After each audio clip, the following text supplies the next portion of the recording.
श्री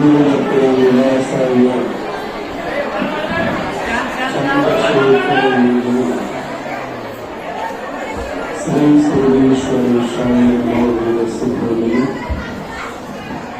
त्रैलोक्य संप्रदायैक्य समुल्लेखनान्तरे सच्चिदानंद रूपाय शिवाय ब्रह्मणे नमः। तस्मैय श्री गुरु सिद्धेश्वर ಶ್ರೀ ಗುರು ಚಂದ್ರಶೇಖರ ಶಿವಾಚಾರ್ಯ ಕಲ್ಪೋಪಶಕ್ತಿಗೆ ಭಕ್ತಿಯ ಪ್ರಣಾಮಗಳನ್ನು ಸಮರ್ಪಿಸಿ ನಡೆದಾಡುವ ದೇವರು ಆಗಿ ಈ ಎಲ್ಲ ಸಂತರಲ್ಲೇ ಮಹಾಸಂತರಾಗಿರುವಂತಹ ಈ ಬಾಳೂರಮ್ಮ ದೇವಸ್ಥಾನದ ಬಾಳೂರಮ್ಮವರನ್ನು ಸ್ಮರಣೆ ಮಾಡಿ ಪಂಚಕೋಶರು ಬಂದಿರುವಂತಹ ಚಂದ್ರಕುರ್ತಿ ಆಗಿರುವುದು, ಹೆಬ್ಬಾಳು, ನಿಲ್ಜಿ, ನೂರ್, ಸರ್ವೆ, ಕರದಾಳ್, ಅನೇಕ ಗ್ರಾಮಗಳಿಂದ ಬಂದಿರುವ ಪಾದಯಾತ್ರೆಯಲ್ಲಿರುವಂತಹ ಎಲ್ಲ ಸದ್ಭಕ್ತರಿಗೂ ತಮಗೆಲ್ಲರಿಗೂ ಶರಣಾರ್ಥಿಗಳು.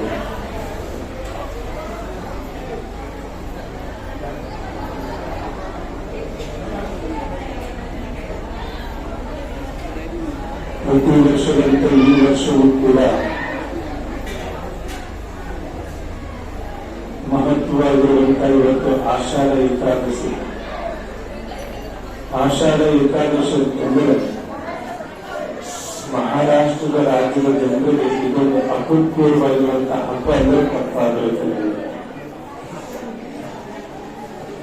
ಆಷಾಢ ಏಕಾದಶಿ ಅಂತಂದ್ರೆ ನಾವೆಲ್ಲ ಪಂಢರಪುರದ ವಿಠಲನ ದರ್ಶನವನ್ನು ಮಾಡಿಕೊಂಡು ಆ सगळेजण उपास केले ना. तुम्ही उपवास आहेत का? मी कन्नडमध्ये बोलत असताना सगळेजण बोलत होते तुम्ही, म्हणून तुम्हाला कळाला नाही म्हणून तुम्ही मराठी असते. आज योगायोग आपण सगळेजण अत्यंत श्रेष्ठ दिवस म्हणजे आषाढ एकादशी इथं जमलेला आहे. तुम्ही सगळेजण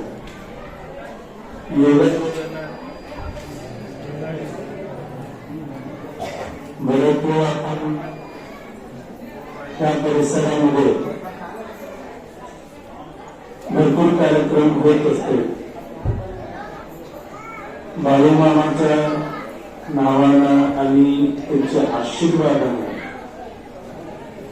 आतापर्यंत त्यांची डेव्हलपमेंट असू दे, आपल्या भागातल्या परिसरामध्ये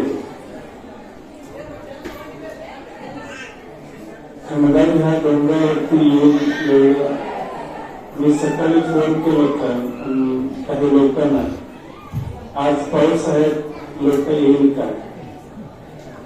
पण तुमची भक्ती एवढ्या मोठी आहे ना, पाऊस असू दे, उन्हात असू दे, आम्ही पायी बाळूमापर्यंत करणारच म्हणून भक्तीने आलेल्या सर्व सद्भक्त तुम्ही कशासाठी करायचं? या बाळूमामाची जी प्रेरणा होता. आज आषाढ एकादशी मी पण गेल्या वर्षी तर पहिल्यांदा आलो होता, या दुसऱ्या वेळेला आलेले आहेत. पंढरपूरला कधी गेला नव्हता. इथं आल्यानंतर एकदा बघूया पंढरपूर म्हणून 1-2 महिन्यांपूर्वी गेलो होतो. इथं गेल्यानंतर भरपूर लोक मला सकाळी 4 वाजता लाईनला थांबवा म्हणलं. मी पण माझ्यासोबत काही मंडळी होता. महाराज तुम्ही नूरच्या मठाचे म्हणलं तर लोक वाढते, तुम्हाला डायरेक्ट दर्शनाला जाऊया चला म्हटलं. तुम्ही मी त्यांना म्हटलो मी नूरच्या महाराजांना बरेच लोक वाढते आणि मला डायरेक्ट दर्शन पण होते, त्याचं काही नाही. मला बरेच लोक सांगतात आम्ही 10 तास थांबून दर्शन घेऊन येतो, त्याचे अनुभव पाहिजे. मी किवड्यामध्येच जाऊन दर्शन घेतो म्हणून मी सकाळी 4ला थांबलो होते.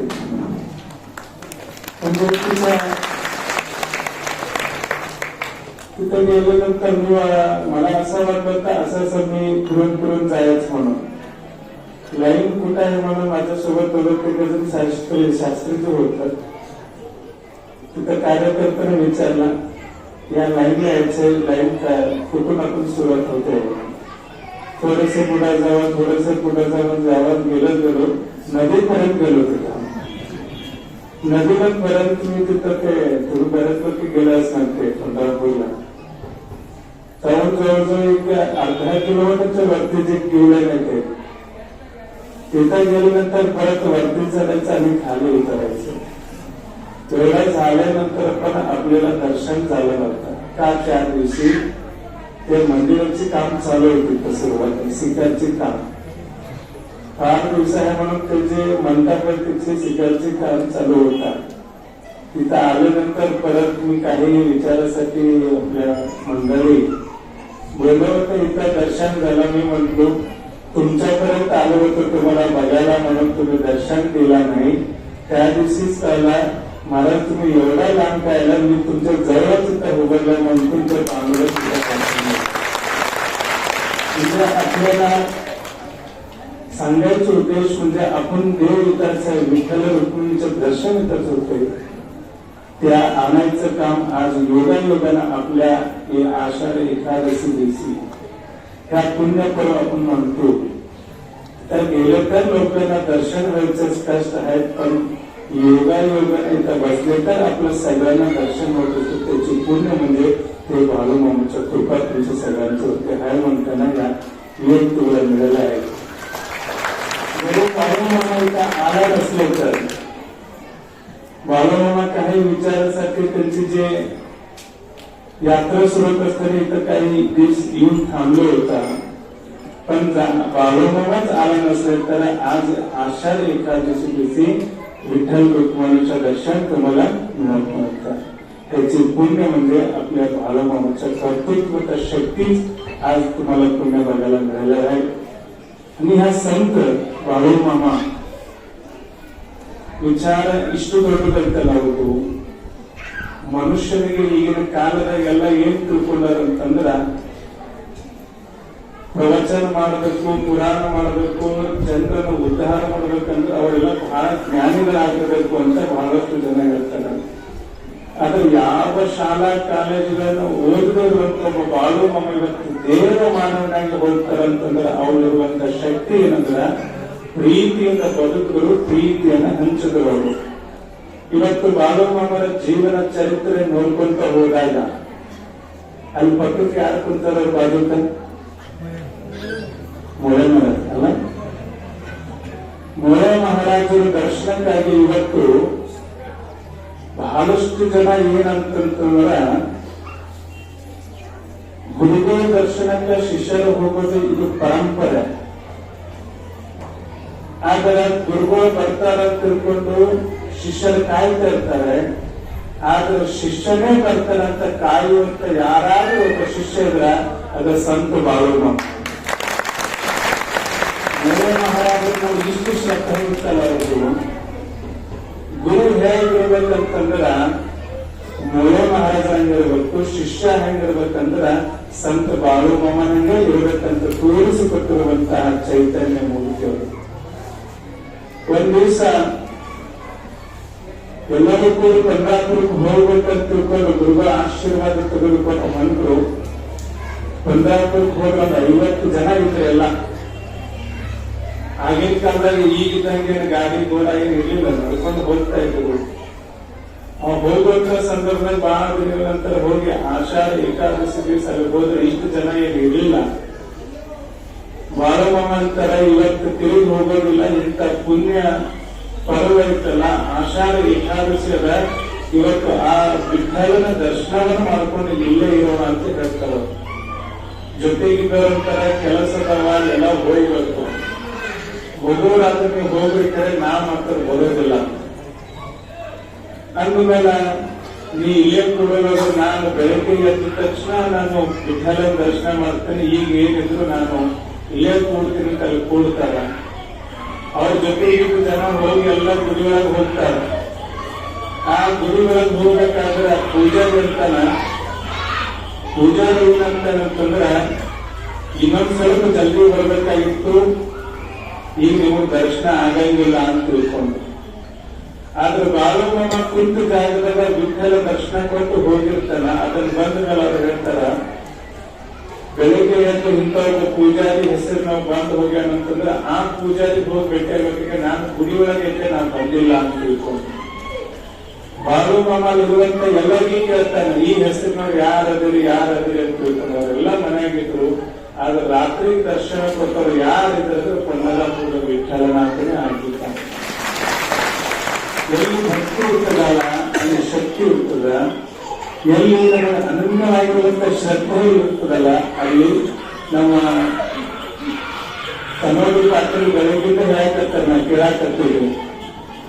ಅವ್ರೇನ್ ಹೇಳಕತ್ತಿದ್ರು ಅಂದ್ರೆ ಸ್ನಾನ ಮಾಡುವಂತ ಸಂದರ್ಭದೊಳಗ ಬಾಳು ಮಾಮನ ಹೆಸರು ತಗೊಂಡ್ರಂದ್ರ ಅದ್ರ ಜೊತೆಗೆ ದೇವರ ಹೆಸರು ಕೊಟ್ಟರೆ ಅದು ಸ್ನಾನ ಆಗೋದಿಲ್ಲ, ಅದು ತೀರ್ಥ ಸ್ನಾನ ಆಗುತ್ತದ ಅಂತ ತಿಳ್ಕೊಂಡು. ಅದಕ್ಕಾಗಿ ಇವತ್ತು ಬಾಳು ಮಾಮನಿಂದ ಏನು ಕಲಿಬೇಕು ನಾವು? ಆ ಸಂತರಿಂದ ಏನು ಕೇಳಿರ್ಬೇಕಂದ್ರ, ನೀ ನುಡಿದ ಪಾದವನಿಟ್ಟ ನೆಲವೇ ಸುಕ್ಷೇತ್ರ ಜಲವೇ ಪಾವನ ತೀರ್ಥ ಸುಲಭ ಶ್ರೀ ಗುರುವೇ ಕೃಪೆಯಾಗು ಅಂತ ತಿಳ್ಕೊಂಡು. ಸಂತರು ಹೆಂಗ ಬದುಕು ಹೋಗಿದ್ರಂದ್ರ, ಪ್ರೀತಿಸಿದವರನ್ನ ಪ್ರೀತಿಸುವನು ಮಾನವ, ದ್ವೇಷಿಸುವವರನ್ನು ಪ್ರೀತಿಸುವನು ಮಹಾಮಾನವ ಅಂತ ತಿಳ್ಕೊಂಡು. ಇವತ್ತು ಅನೇಕ ಬಾಳು ಮಾಮನ ಬಗ್ಗೆ ಅನೇಕ ಜನ ಆಗಿನ ಕಾಲದಲ್ಲಿ ನಿಂದನೆ ಆದರೂ ಕೂಡ ಹೋಗುತ್ತಾ ನನ್ನ ಬಗ್ಗೆ ಮಾತಾಡಿದ್ರೆ ತಿಳ್ಕೊಂಡು ಪ್ರೀತಿಯನ್ನು ಕೊಟ್ಟು ಅದಕ್ಕೆ ಇವತ್ತು ಏನಾದ್ರೂ ಬಾಳು ಮಾಮ ಅಂದ್ರೆ ಸಂತರಾದರು. ಸಂತರಾಗಿಲ್ಲ, ಜೊತೆಗೆ ನಡೆದಾಡುವ ಒಬ್ಬ ದೇವಮಾನವರಾಗಿ ಇವತ್ತು ಆಶೀರ್ವಾದ ಮಾಡ್ತಾ ಇದ್ದಾರೆ. ಅದಕ್ಕೆ ಮನುಷ್ಯನ ಇವತ್ತು ಆಷಾಢ ಏಕಾದಶಿ ಎಲ್ಲ ನಡ್ಕೊಂಡು ಬಂದಿವಿ. ನಿಮ್ ಮುಖ ನೋಡಿದ್ರೆ ಅನ್ಸಕತ್ತೈತಿ, ಸ್ವಲ್ಪ ಇದೀನು ಬರಾಕತೈತಿ ನಿಮಗ. ಕೆಲವರು ಅಲ್ಲೇ ಕುಂತಲ್ಲೇ ತುಗಿಯಾಡ್ಸಕತ್ತೀವಿ. ಇನ್ನೆಷ್ಟು ಮಂದಿ ಹೊರಗಡೆ ನೋಡಕತ್ತಾರ, ಹೋಗ್ಬೇಕಂದ್ರ ಮಳಿ ಬರಾಕತೈತಿ, ಹೆಂಗ್ ಮಾಡೋದಂತ ಆ ಕಡೆ ನೋಡಕತ್ತಾರ. ಇನ್ನೊಂದಿಷ್ಟು ಮಂದಿ ಜಲ್ದಿ ದರ್ಶನ ಮಾಡ್ಕೊಂಡ್ರ ಸ್ವಾಮಿಗಳು ಮೈ ಬಿಟ್ರ ಆಮೇಲೆ ಲೌಕರ್ ಜಾಯ್ತು ಚಾಲ್ತೆ ಮಾಡೋದು ಲೌಕರ್ विचार पण ह्या लोकांना मी सांगितलं होतं, ह्या लोकांना बरेच 9-10 किलोमीटरवरती पाय देवी आले असते, त्यांना सगळ्यांना कंटाळा आला असते. माझे प्रवचन नको म्हणून सांगितलं होतं. पण जरी त्यांनी काय केला तर मला कंटाळ दूर करण्यासाठी मला इथे आणून बसलेला आहे. ಇವತ್ತು ಮನುಷ್ಯ ಉಪವಾಸ ಅಂತ ಕೇಳಿದ್ನಲ್ಲಿ ಮಗ ಅದನ್ನ ಹೇಳಕ್ ಬಂದಿದ್ದ. ನೀವೆಲ್ಲ ಉಪವಾಸ ಮಾಡಿರಿ, ಅದ್ರ ಏನ್ ತಿಂದ್ರಿ ಅಂತ ನಾನು ಕೇಳಂಗಿಲ್ಲ, ನೀವೇನ್ ಹೇಳಕ್ ಹೋಗ್ಬೇಕು. ಏನ್ ತಿಂದಿಲ್ಲ ಅಂತ ಕೇಳಿದ್ರೆ ನೀವು ಮತ್ತೆ ಮನೆ ಕಡೆ ಹೋಗ್ತೀರಿ ನೀವು. ಯಾಕಂದ್ರೆ ಇವತ್ತು ನಂಗೆ ಒಬ್ಬರು ಮುಂದೆ ಫೋನ್ ಮಾಡಿದ್ರು, ಅಜ್ಜಾರ ನಾವು ಉಪವಾಸ ಮಾಡಿವ್ರಿ, ನೀವು ಉಪವಾಸ ಮಾಡಿರಿ ಇಲ್ಲ ಅಂತ ಕೇಳಿದ್ರು. ನಾ ಹೇಳಿದೆ, ದಿನ ಉಪವಾಸ ಇರ್ತೈತಿ ಪುಣ್ಯಾತ್ಮ, ನಿನ್ಗತ್ರ 3 ಹೊತ್ತು